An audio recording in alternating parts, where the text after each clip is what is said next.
अच्छा जी, question number 9 है कि in a saving group there are 400 members and the number of saving certificates held by them is shown in the following table। ये उन्होंने अब हमें एक टेबल दिया हुआ है और उसमें उन्होंने एक क्लास इंटरवल दिया, यानी कि फॉर एग्जांपल 1 से लेके 50 के दरमियान कितने मतलब 1 से लेके 50 के दरमियान जो सर्टिफिकेट्स हैं उसके कितने मेंबर हैं, 10 मेंबर हैं, ठीक है। फिर 51 से लेके 100 के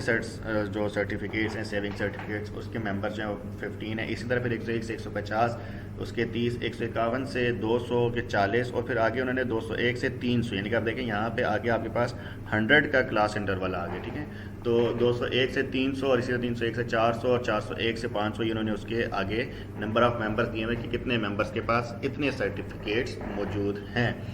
अब यहाँ जो पहले इन्होंने 50 दिया हुआ था एंड देन आगे उन्होंने क्लास इंटरवल जो है वो 100 रख दिया है, तो इससे कोई फ़र्क नहीं पड़ता, ठीक है। इससे फ़िलहाल कोई फ़र्क नहीं पड़ता क्योंकि अगेन जो मैंने पहले आपको बात बताई कि जब आप देखेंगे तो नीचे आप इसकी जो है वो जहाँ आप आगे आपके पास ग्राफ बना हुआ आएगा तो आपके पास लोअर लिमिट और अपर लिमिट एंड देन जो आपके पास हाइट होती है, जो फ्रीक्वेंसी बता रही होती है, जो आपके पास उसके जो है वो उसका जो आपको डाटा दे रहा होता है, यानी कि जो उसका क्लास मार्क भी आपने एक चीज़ पढ़ी थी, क्लास मार्क जो आपको बता रहा होगा वो असल डाटा होगा। अच्छा जी, construct a histogram of the distribution of saving certificates के लिए आप क्या करेंगे, आप इस टेबल को सबसे पहले क्या करेंगे, class interval number of members जो ऑलरेडी गिवन था एंड देन आपने क्लास इंटरवल से क्लास बाउंड्री बनानी है जिसमें आपने क्या करना होता है कि लोअर लिमिट में से 0.5 को माइनस करना है और अपर लिमिट में 0.5 को ऐड कर देना है,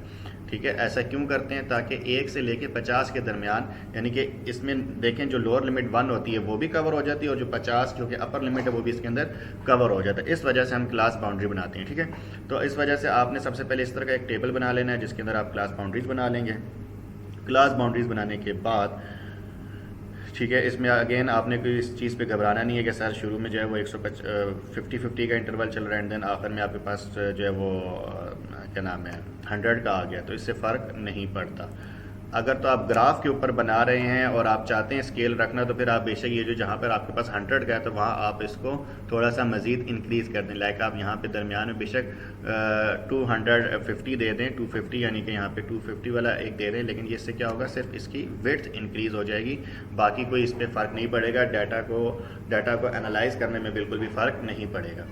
अगेन अब आपने हिस्टोग्राम बनाना है, हिस्टोग्राम बनाने के लिए आपने क्या करना होता है, एक्स एक्सेस और वाई एक्सेस का एक ग्राफ क्रिएट करना है और एक्स एक्सेस पे आपने हमेशा क्लास बाउंड्रीज लेनी होती हैं और वाई एक्सेस पे आपने फ्रीक्वेंसी या नंबर ऑफ मेंबर्स जो उसने गिवन है वो आपने लिखना है और उसको 10 यानी कि लेफ्ट साइड पे आपने क्या किया है कि 10 का इंटरवल रखा है और नीचे जो आपके पास एक्स एक्सेस है उस पर आपने शुरू में तो खैर 50 और आगे आपने 100 का इंटरवल रखा है 12। तो अब आपने क्या किया कि सबसे पहले 0 होता है ना, 0 से थोड़ा सा आगे आपने क्या किया 0.5 एंड देन आपने इक्वल इंटरवल से आपने 50-50 के इंटरवल से आपने पॉइंट्स ड्रा कर लेने हैं यहाँ पे, जिस तरह 50.5 देन 100.5 150.5 200.5 300.5 400.5 एंड 500.5, ठीक है।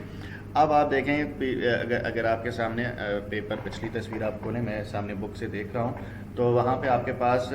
0.5 से लेके 50.5 के दरमियान जो मेंबर्स हैं वो 10 है। तो यहाँ से आपने जो 10 मेंबर्स हैं वहाँ तक इन दोनों जो आपके पास पॉइंट्स हैं वहाँ से आपने इतनी लाइन को ऊपर उठा लेना है और उस ऊपर इन दोनों को आपस में जोड़ देना है और ये जो अब एक आपके पास ब्लॉक बनेगा ये आपको बता रहा है कि ये कोई भी जो खास वैल्यू है 0.5 से लेके 50.5 के दरमियान वो कितनी है, वो 10 है। अब आपको पता चलेगा कि ये कौन सी खास वैल्यू है, वो आपको यहाँ से पता चलेगा नंबर ऑफ़ मेंबर्स और क्लास बाउंड्रीज, या जब आप क्वेश्चन को पढ़ेंगे तो वहाँ से आपको पता चलेगा कि किन नंबर ऑफ़ मेंबर्स की बात की जा रही है। ये बेसिकली सेविंग सर्टिफिकेट्स के नंबर ऑफ़ मेंबर्स की बात की जा रही है, ठीक है। इसी तरह आपने बाकी भी तमाम जो है वो ब्लॉक्स ड्रॉ कर लेने हैं। आई होप ये आपको अब क्लियर हो गया होगा।